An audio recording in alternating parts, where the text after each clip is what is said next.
How to Accomplish Great Things. Small Victories, Winnable Games. Written by Khatzumoto, posted in July of 2008. Don't believe the hype. A lot of people say a lot of nice things about me on this site. I've been called insane. I consider this a compliment. Strong-willed, full of willpower, obsessed, determined, Naruto-like, even a genius. Sometimes it goes to my head and I start to believe that I might actually be a special person, but I know it's not true. Don't believe the hype. I'm none of these things. I'm just as unique as all the other N billion people in the world, which is to say not at all. Hee hee. For starters, did you know that I wear dark boxers so the poo stains don't stand out? Where's the genius in that? I'm writing this on a massive 8-foot-long beanbag, lying almost vertical. Look who can't even get vertical and horizontal right. Because I'm too much of a bum to sit up. Where's the determination in that? I have a really hardcore peanut eating habit. Just one more, baby. Where's the willpower in that? This isn't me in my off time. This is me all the time. Forgetting to pay his power bill, wanting to write more manga, trying to train his cats in Confucian values, peanut eating, poo-stained Khatzumoto. This is the real freaking deal, and it's neither smart, nor pretty, nor goal-oriented. I tell people I have a lot of the same clothes, but the fact is, I just don't shower or change that often. Poo stains, no showers, smells like victory. So why did I put together a method of learning Japanese that's so hardcore? So extreme and all the way, so willpower-y sounding? Because it didn't take any willpower. What? WTF? Yeah, permit me to elaborate. Winnable games. Lately, I've been doing some listening to David Allen's Getting Things Done. I actually read the book in college and tried to apply the method, but it didn't really work for me. The reason, as it turns out, wasn't that GTD wasn't a good fit for me. My hunch tells me that virtually anyone who lives in a text-based society could benefit from GTD. The problem was that I had let some crucial qualifying sections of GTD slip in my reading. I had seen the forest but missed some of the really important trees. This time around, I just listened to the audio in snippets, generally not even in order, and applied it as I went along. This, by the way, was one of the few times in my daily life where I was listening to recorded audio that wasn't Cantonese or Japanese, but I digress. Anyway, David Allen said something really interesting in describing his method, something that really stuck with me. I can't be bothered to go find the audio and transcribe it, so I'm going to phrase the paraphrase. Basically, it goes like this. The world has gotten a bit complicated. Lots of people no longer do manual/physical labor. Their work is mental. It is also, typically, large, fuzzy, and unclear in scope. They don't have the simple satisfaction of making widgets. They aren't getting the win that comes built into the completion of a small physical task. Think about it. You put food in the microwave, you input the cooking time, you start the cooking, done. You win. Boom, boom, boom, boom, win. This doesn't just apply to jobs. It applies to daily life. How do you win out of get taxes done, learn Japanese, finish manual translation, write dissertation? The answer is you don't. This is why so many people procrastinate on these things and never get them done. Or only get them done at the last minute, with lots of pain, weeping, wailing, gnashing of teeth, and oaths to self of never again, or, but I only work well under pressure. It's not that they suck, it's not that the majority of humans are unfit to think, and ponder, and lead, and be masters of their own affairs. It's that they can't win, or they can't win soon, at get taxes done, learn Japanese, finish manual translation, and write dissertation. Not being able to win soon is the same as not being able to win at all. If human beings hate anything, it's unwinnable games. Or, to phrase it more positively, humans love short, tangible, winnable games. If you give them these, they can do just about anything, and I mean anything. Let's talk some examples, or maybe just one. Case study, custodial, cleaning everyone's house but my own. I worked as a custodian in college. Custodian was a nice word for janitor, which was the nice word for cleaning boy, which was the nice word for filthy peasant, which was the nice word for filthy peasants. I think the nice word for custodian these days is facilities management engineer, but I digress. My first custodial job was cleaning the university bookstore. I vacuumed that sucker nice and clean. The bookstore was freaking beautiful. One day, I go home to my college apartment, which was a messy heckhole. There, my earthy, rustic, country music loving Texas roommate C-Star, contemporaneous with the other white meat, by the way, who was not a clean freak by any stretch of the imagination, but who is definitely a man of order, asked me this question. You clean the bookstore, but why don't you clean your own house? Those words have haunted me to this day. I would clean the bookstore, but I would not even clean my own home. What kind of human being was I? Was I just unfit to control my own destiny, doomed to be someone's stooge? Is that the kind of human being I was? Is that the kind of human being most of us are? My answer to that is an emphatic no. Okay, fine, but why didn't I clean my apartment? I mean, I didn't even like cleaning the bookstore. I mean, for crying out loud, I was waking up at 4:30 in the ante-meridian marnin on a day other than non-denominational Winter Solstice Festival Day. You know, that sleepless childhood adrenaline rush that comes with the NDWSF. Yeah, I didn't have that. To wear a stupid blue vest and clean my overpriced college bookstore, all for money which I would promptly use to buy overpriced textbooks that I was never going to read from said store, or pay rent for conveniently close to the bookstore lodgings. Talk about cyclical. And I couldn't even clean my apartment. Why?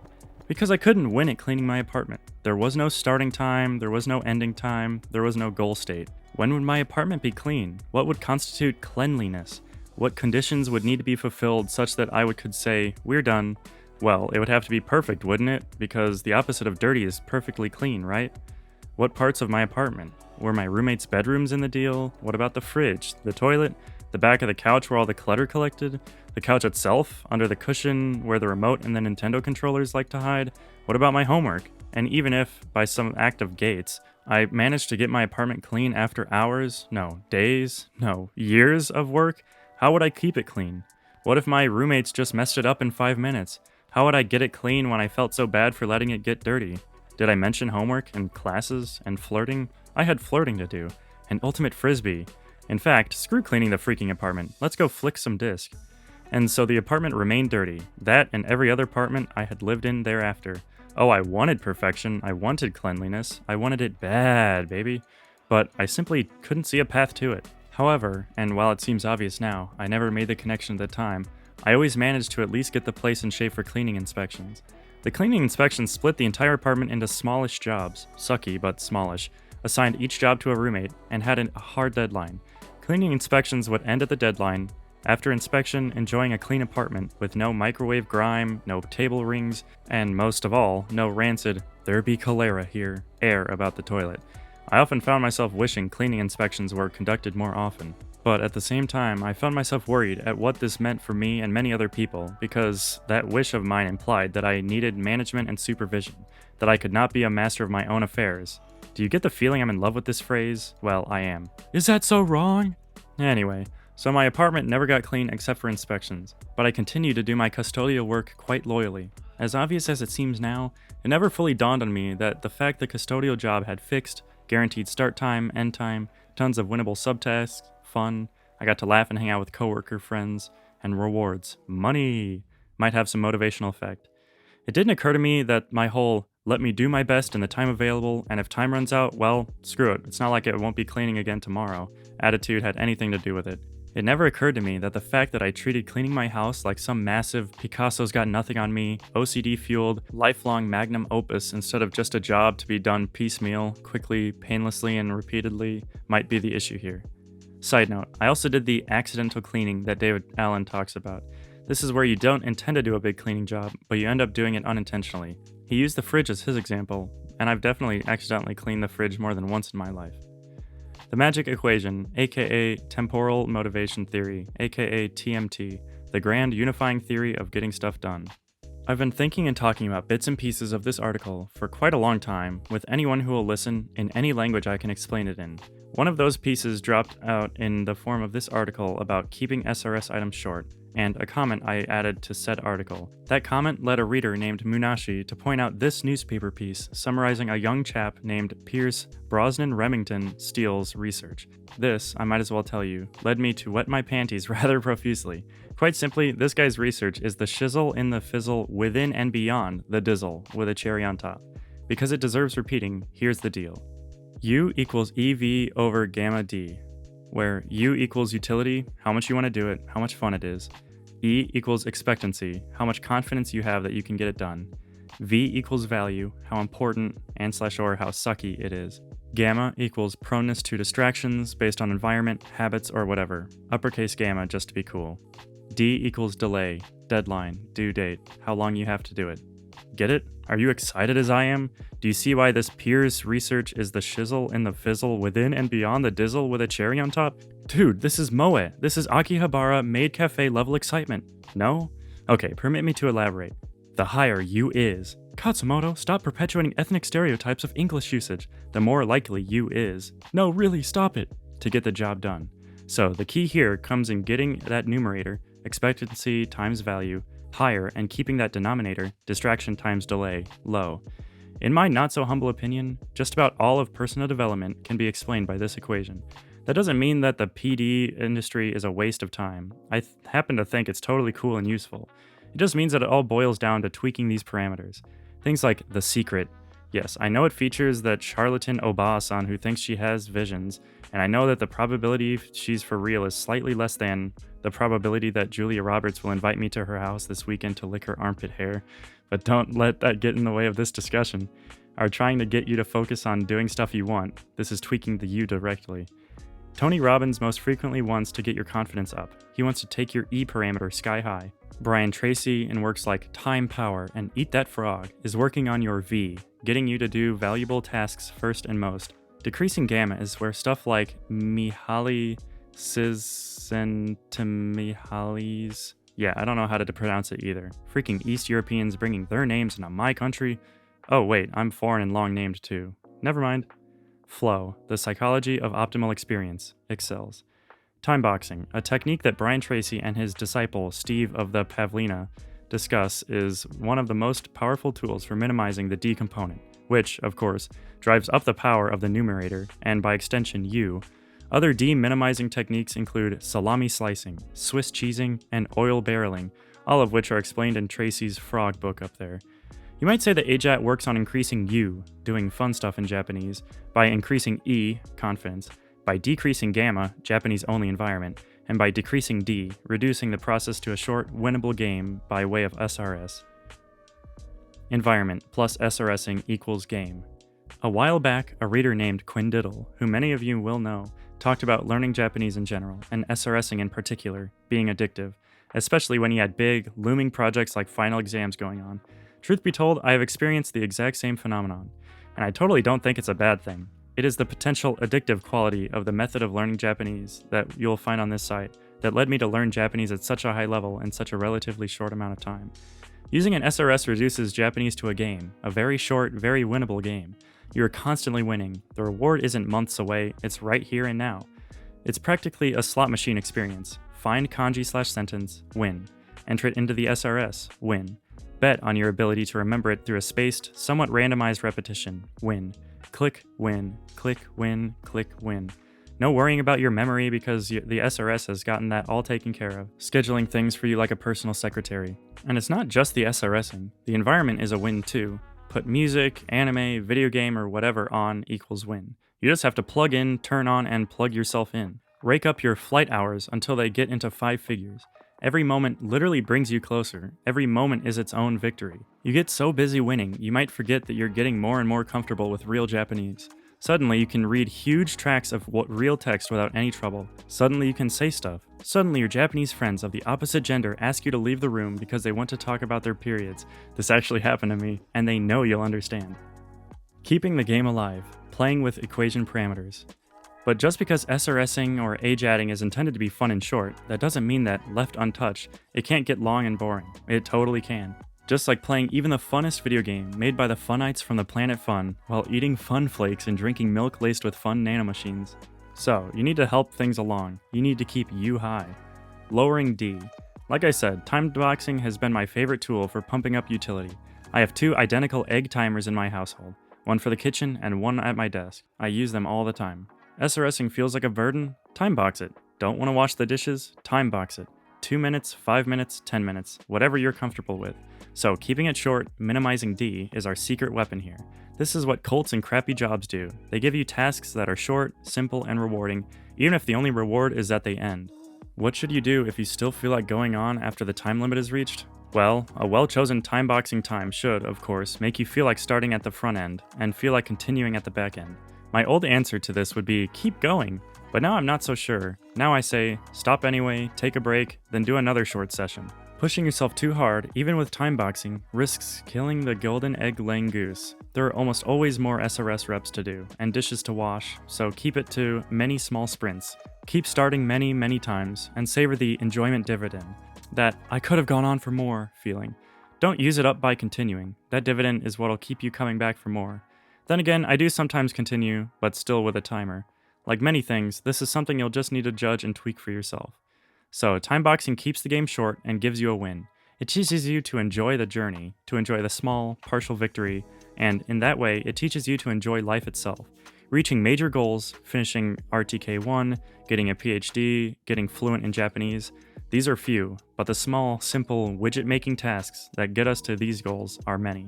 Enjoy the small tasks, and the big things will take care of themselves. Pick the game to play, then focus only on enjoying the game. Forget the result, it'll come when it comes.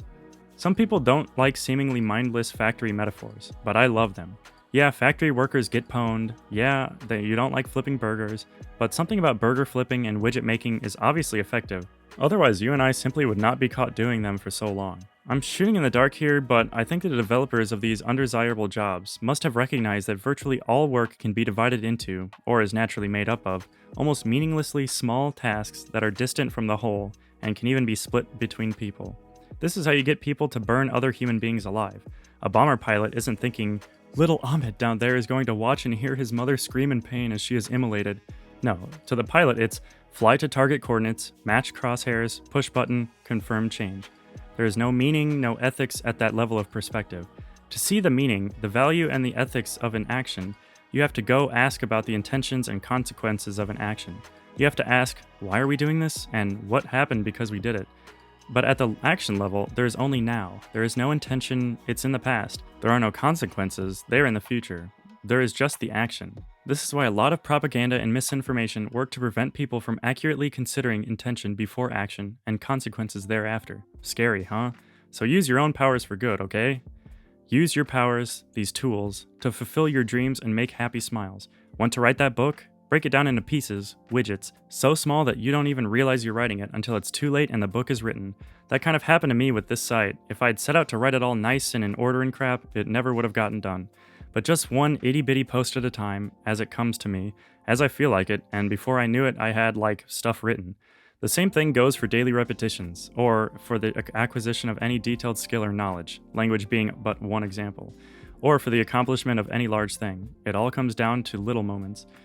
You can play with the other parameters too. It's just a matter of figuring out stuff for yourself, or looking at tweaks that other people have come up with. Keeping the game alive. Self-abuse ruins everything, so be nice to you. Somehow I got sidetracked into ethics and employment. That's not really the point of this post. What I'm trying to say is, use that equation to help you figure out ways to get stuff done. There is this other thing I'd like to share, still on the subject of keeping the game alive. It is this. Stop berating yourself for not being done yet. Stop berating yourself for not having started sooner. Stop worrying about finishing. Stop trying to finish. The truth is, you can't finish a task. It is physically impossible to do so. You can start a task. You can start a task many times. That you can do, but finishing isn't something you can do. It's something you experience. It's a result, an effect caused only by starting so many times that one of those starts actually happens to be the last start. I don't think this is quite covered in TMT, but it's crucial if you want to avoid negating TMT benefits, and it is part of the reason that doing Mandarin became a chore for me, and why I switched to doing Cantonese. Of course I actively like Cantonese, but there were other issues involved too. When doing Mandarin, I kept telling myself things like, if only you'd known X before, if only you'd done Y before, wow, you suck, you can't even follow the news yet, why aren't you fluent yet? My whole deal was about what I couldn't do. Every time I learned something new, I didn't congratulate myself for making progress. I put myself down for having made progress so quote-unquote late. All of the TMT application in the world couldn't save someone who's doing this to themselves. So, learn from my mistakes. Don't do that. Just focus on doing and enjoying what you're doing right now. The 10,000 sentences, the N000 kanji, they'll all come, but you can't force them. So forget about it. You don't need to worry about them. Just focus on the one you're on now. Just focus on this step, here, now. You're exactly where you need to be. Why I bring this up now is because, for a while there, I started doing this with Cantonese too. Dude, you've been doing Cantonese since November 15th of 2007, and you still don't know X? I stopped enjoying just being, and started freaking about missing fake goals that I never actually set. Realizing that I was repeating an error, I quit the mental self-flagellation, and now I'm just back to enjoying myself. I think about what I can do, what I have achieved, and what I am doing. For one thing, it occurred to me that I watch Stephen Chow movies and get jokes. Verbal jokes. Dude, me thinks this is a big freaking deal. Treat yourself like a baby, always looking out for the tiniest achievements to praise.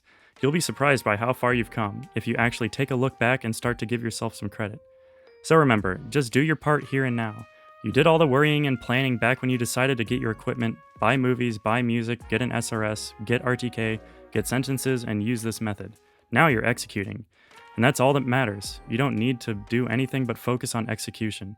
All you care about is how to make this widget that's right in front of you. Maybe you'll figure out some tweaks to the process, but that will come to you naturally, with time, as you get used to widget making. You don't need to pay it any active thought or concern. You're just doing this one thing. One kanji in, one sentence in, one page in, one definition in, one repetition in, repeat. In closing, remember, these are all just tools, not philosophies, not ideologies. Even the philosophies are just mental tools. Use them as long as they're both fun and effective. They're your toys. You play with them, they serve you, not the other way around. So try it, use it, keep it, lose it, whatever. Remember, you're always supposed to be having fun, and you're always supposed to be in control. So in truth, there's nothing you're supposed to do. There's just what you want and ways to get it. Anyway, this article is getting far too long and probably should have been split up, but I wanted to try my hand at throwing a long ball. Maybe I'll write more stuff about this another time. Laters.